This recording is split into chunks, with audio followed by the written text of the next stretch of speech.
Yo, what's good, everybody? Happy Monday. It is your boy LGE Grown here on Victory Monday. Victory Monday. We got to talk about it. If you don't know, I had to stop before the beep. If you don't know, the NFL draft just passed this weekend. It started Thursday to Saturday. Now, the question of the matter is, let me make sure this camera's on me while I speak this. Did Dallas have a good draft? Well, let's talk about it. Okay, obviously, the first round was a home run. We had the 12th pick. We traded one slot to secure our guy. After New York Giants got a lineman on the 10th pick, we went and got our guy to solidify our guy. And we got Caleb Downs. Okay? Home run. A+ on that. Now, on our 20th pick was interesting because we gave up 2/5 to secure Caleb Downs. And then we turn around on our 20th pick. Philadelphia calls us in and asks us they would give us 2 4th-round picks and their 23rd pick to swap. We took that and we easily got 2 addition picks. And we just dropped a little bit down and we got our defensive player. Okay? We got Malachi Lawrence, a real good explosive DN. Okay? Then the next day, we didn't have a second, but we had a third. And in our third pick, we picked the linebacker from Michigan. Now, I'm hearing a lot of people as I really didn't get to see this player, but as what I've been hearing about this player, he's like a broke down version of Alvell Reese. So that's pretty good to comparing that Alvell Reese got drafted in the first round. So we shall see. I'm interested in seeing the player, but nevertheless, I said, okay. So then 4th round comes. Now, 4th round, we get, I believe we got a tackle in the 4th round, and we got a corner from Florida in the 4th round. And then our last round, which was the 7th round, we end up getting a wide receiver from East Carolina. Okay, a big body receiver that can go out there and get the job done.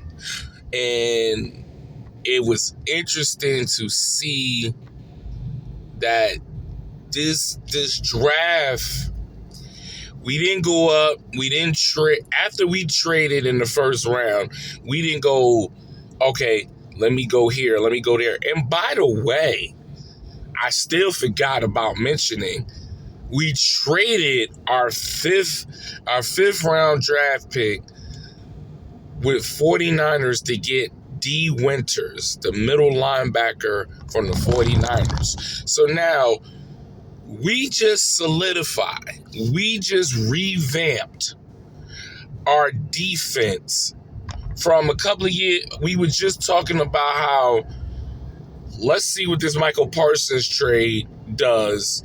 Is it going to bite us in the tail as far as if we paid him all this money? Would it benefit us? And sometimes looking at things, you really like, oh man, how could we trade him? He's such a good player. But when you saw the outcome, the man didn't want to play on a franchise tag. He act like he didn't want to get paid. Let's just say this. He played on the franchise tag. He act like he didn't want it, the money that they was talking to him about. He act like he didn't want to take this money. He wanted way more money than what they was going to offer him. And, when you get in them type of problems, and then he didn't want to practice with us at all. So he demanded to get traded. He was on the sideline, laying on it was the bad energy that we had with Michael Parsons was not the good outlook that we needed. So we moved on from him. We got 2 first-round draft picks plus Kenny Clark. Of course, Dallas Cowboy fans was hurt in the situation because we were hurt for the fact that we traded him to a rivals that we can never beat. And honestly, it kind of worked in our favor because not only did Green Bay went to the playoffs and they lost in the first round, we get the 20th pick. So it was like, okay, we can get some assets for that player. And then we got Malachi Lawrence. So sometimes looking at a situation that you're like, oh man, what are we gonna do? And then it works out for Dallas. Simple. So now the off season, with seeing Christian Parker and what his vision with the defensive formation that he's trying to build, you're like, I want to see how this turns out. Because so far, he's moving in the right directions. He's in there telling Jerry the reasons why we should do this, the reasons why we should do that. And Jerry's going ahead listening to it. And if you can see, he's telling people like, okay, we did this with our defense. We revamped the coaching staff. We're trying to get stuff in place. So now we just got to put it together. Okay? We got the players, we got the tools. We just got to put it together. And we can do it. We can do it, y'all. So overall, what I grade the Cowboys on this weekend for the NFL draft, I give them a solid B+. I'm not going to say it's a home run because you would have had to been like the first overall draft pick for me to be like, oh yeah, you got this player, you got that player, you ain't got this player, you ain't got that player. Like, you got players for our position that we needed. I wish they could have kind of double dipped in the corner spot.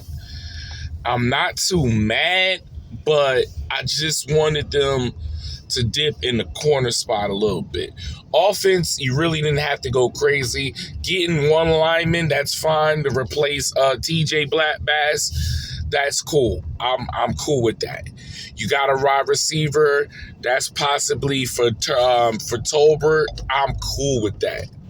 You know what I'm saying? So like you didn't go overboard. You didn't get focus like, oh yeah, let's get a couple of people for offense. No, you focused on defense. And those are luxury picks for defense. You needed a safety. You got you a safety. So now you got Jalen Thompson. You got PJ Locke in the back. And you re-signed Malik Hooker. So now your defensive core is lit. It's that backfield is lit. It's setting the tone. Linebackers, you got a bunch of edge that can play off-ball line. So now, when you have them type of edges, you got hybrid edges, meaning that they don't got to put their hand in the dirt to go attack the quarterback. That means they can play as an off-ball linebacker if need be. So, Christian Parker, I am impressed with the moves you are making for our defense. Now I want to see how it looks in the actual game. I want to see. And also, Scotty, for George Pickens to sign his franchise tag, meaning that he understands he's going to get this type of money, and now he's moving forward to play lights out. So now when you go into the office next year, because here's a couple of things that can happen that people don't realize. You can be on a franchise tag. That don't mean that they can't extend your contract, giving you your bag during the season. Players do it, but here's what they look at, the ones that play under their contract. If I ball out,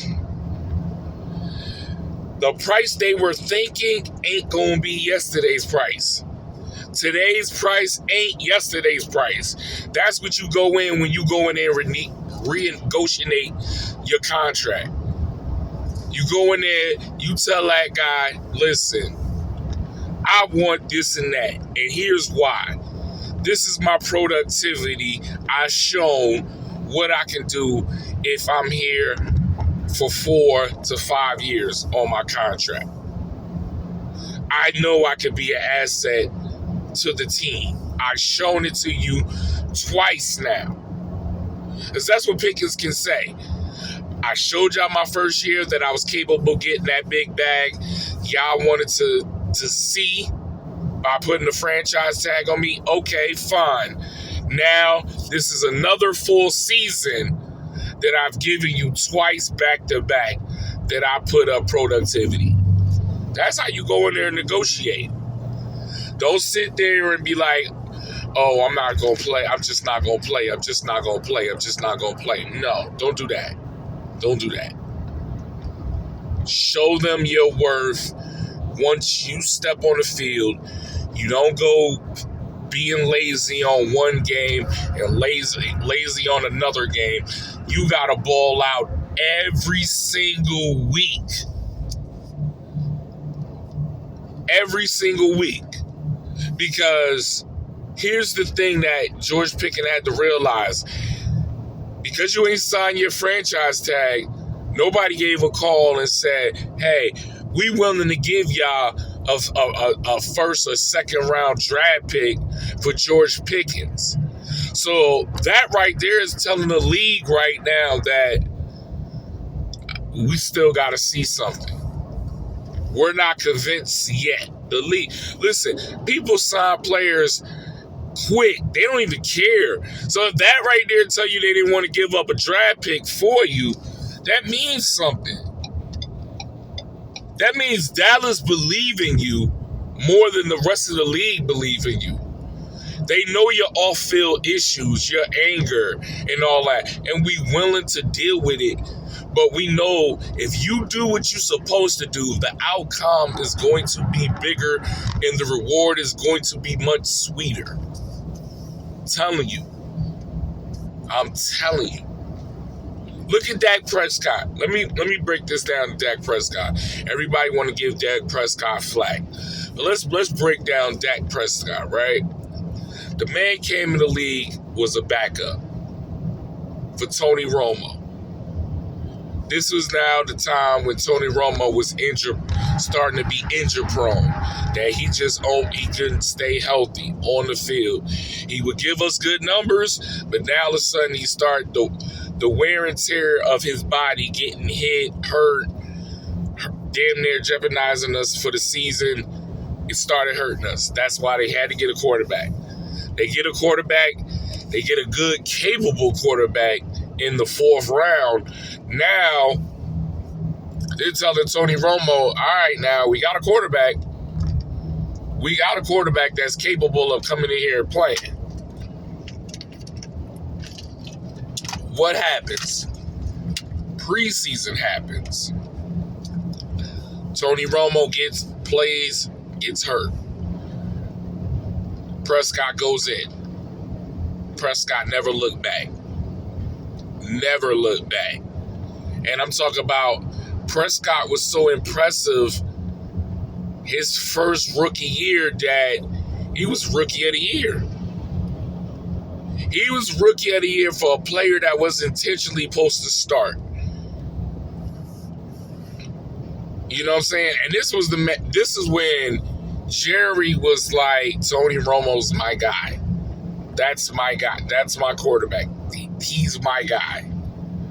He praised that man. That man looked at him like another son. When Tony Romo told the media, Dak Prescott is the starting quarterback, was nothing that nobody could dispute it. Nothing. He went and told the media Tony Romo is the quarterback. He's the starter. Support that. He's the starter. He wasn't hating. He wasn't bitching. None of that. In fact, that made him motivated to say, okay, it's time for me to retire. It's time for me to step down and give the keys to Prescott and then go on and be a podcaster and make so much money doing that. And that's what he's doing. So take your time. Dak did a 2 franchise tag. And then they wonder why he was the most paid quarterback in the league. People can hate all you want. Once you show them your worth and what you do for this team, they can't deny you. They're not going to keep throwing franchise tag on you, paying all that money. They're going to rather work out the negotiations, giving you the bag. And he got the bag. So let's avoid the media and let's focus on playing. Okay? All right? So that's my intake about the draft. I'm sorry I talked to y'all a little bit too much, but I had to tell y'all how I felt about this draft. All right? Y'all stay tuned. We will be talking about the undrafted players that we got on the team.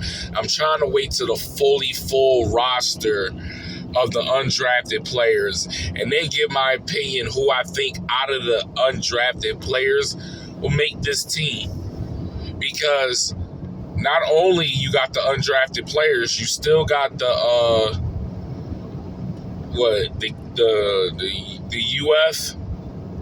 UF league right now. They're playing football, so we're gonna kind of find out what players that Dallas snatched from them as well. All right, so y'all stay tuned. All right, I hope everybody have a blessed Monday, and we will talk soon. All right, until then, it's your boy LG Grown. All right, lock in. Peace.